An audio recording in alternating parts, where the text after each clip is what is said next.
घर डूबा, खलिहान डूबा, गांव डूबा। ये है डूबी डूबी दुनिया का सच, ये है बिहार का सच। सैलाब में सिमटी एक त्रासदी का दर्द, जिससे बिहार की बड़ी आबादी इन दिनों जूझ रही है। आज तक की टीम जब पूर्वी चंपारण के इन गांव में नाव से पहुंची तो बाढ़ की विभीषिका से सामना हुआ।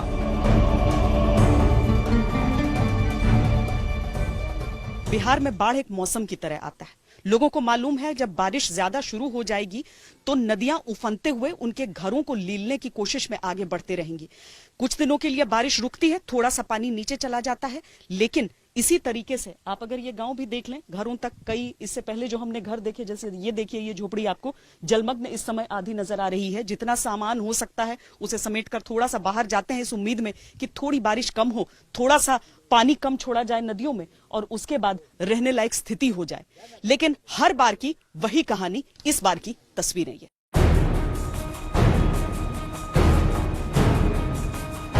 बाढ़ के पानी के साथ परेशानियों का सैलाब आता है। हर वक्त सांप का खतरा बना रहता है। पानी जम जाने से बीमारी पनपने लगती है। कब से पानी चढ़ा हुआ है? दीदी 10 मतलब 6-7 दिन हो गया। हर साल यही रहता है स्थिति? जी जी, हर साल यही होता है। क्या करते हैं आप लोग, कैसे रहते हैं? बस ऐसे ही जैसे गुजर काटना होता है। हम लोग को 10-11 दिन तो ऐसे ही कटना पड़ता है। और नॉर्मली देखिए तो हम लोग मतलब जुलाई, अगस्त और सितंबर 3 महीना तो ऐसे ही कटता है हम लोग का। कोई सरकार के यहाँ से कोई कुछ हम लोग को मिलती नहीं है। सोचिए, इस बाढ़ के बीच कोरोना का भी खतरा है। कोई बीमार भी हो जाए तो उसे अस्पताल तक ले जाने के लिए नाव का सहारा लेना पड़ता है। स्थानीय लोगों का कहना है कि अगर रिंग बांध बन जाए, पुल सड़कें मिल जाएं, पीने का साफ पानी हो तो दिक्कतें काफी कम हो सकती हैं। तो कैसे जाएगा कोई यहाँ से, क्या साधन है आपको? मैडम फिलहाल में दूध डिलीवरी हुआ है हमारे गांव में। आधी रात को हम लोग छोटी नाव से ले जाकर मतलब उसका डिलीवरी करवाए हैं। डिलीवरी के लिए नाव से ले जाना पड़ रहा है? ले जाना है। बोट का कितना दूर अस्पताल? मतलब संग्रामपुर हॉस्पिटल है तो ढालापर से 4-5 किलोमीटर है। 4-5 किलोमीटर जाना पड़ता है। और उस मतलब लेडीज दर्द की हालत में उसको हम लोग कराते हुए निकालना पड़ा। जो भी बाढ़ आता है न यहाँ ब्लॉक से हम लोग को कोई मदद मिलता है, न मुखिया द्वारा कोई मिलता है, कहीं से हम लोग कोई साधन नहीं मिलता है। छोटी सी उम्मीद है, छोटी सी ख्वाहिश है कि जिंदगी कम से कम सामान्य तो चल पाए। ये मांगना कुछ ज्यादा तो नहीं है। बाढ़ग्रस्त इलाकों में हालात अगर हर साल यही रहेंगे तो फिर सरकारें आखिर हैं ही क्यों?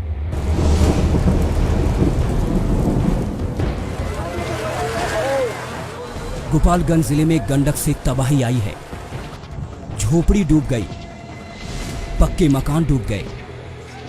घर के अंदर और बाहर सिर्फ पानी ही पानी। जमीन कहीं दिखाई नहीं दे रही। पानी पर ही खटिया है, मचिया है, पानी में ही पैर है।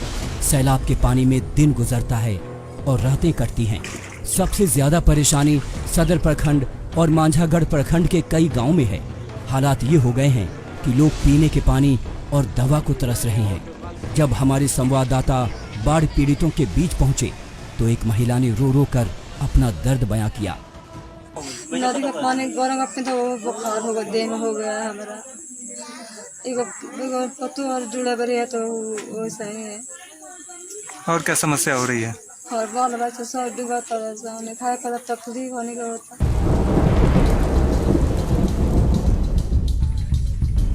बाढ़ की यह त्रासदी किसी एक जिले और गांव तक नहीं सिमटी है। बाढ़ आई तो खगड़िया के किसानों की मेहनत पानी में बह गई। खून पसीने की कमाई आंखों के सामने डूबने लगी। धान और मूंग की फसल जलमग्न हो गई। कोसी ने सब कुछ चौपट कर दिया। करीब मैं समझता हूँ कि कोसी, बागमती, कमला और करे और उत्तर क्षेत्र में जो सहरसा का बॉर्डर सटा हुआ है, वहाँ से बलान की नदियाँ की पानी इस इलाके में फैलती है और वह बहुत तेजी के साथ फैलना।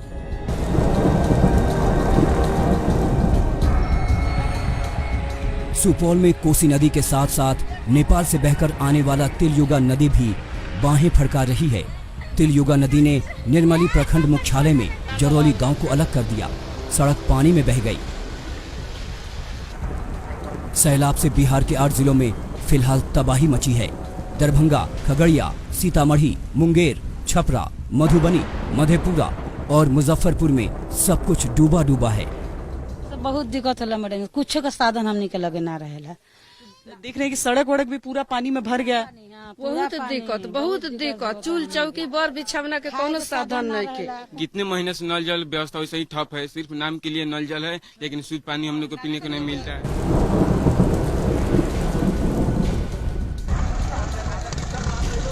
बाढ़ के पानी से दरभंगा का कुशवेवर स्थान का इलाका समंदर बन गया।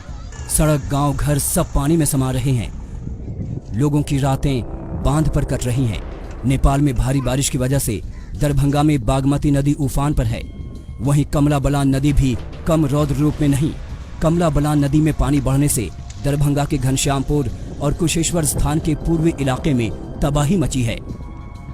नदी के इस विकराल रूप को शांत करने के लिए महिलाएं नाव पर सवार होकर गीत गा रही हैं, टोना टोटका कर रही हैं।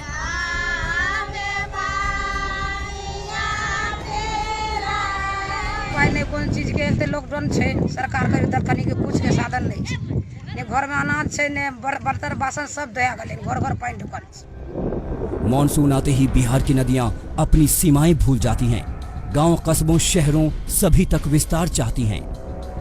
किशनगंज, सीतामढ़ी, छपरा, मधुबनी, मधेपुरा, मुजफ्फरपुर, जहां भी नजरें दौड़ाएं, सब जगह एक जैसी दास्तां, एक जैसा दर्द, एक जैसा डर। बिहार के लिए ये त्रासदी हर साल आती है, इस बार भी आई है। आखिर बिहार को कुदरत के इस खतरे से कब छुटकारा मिलेगा?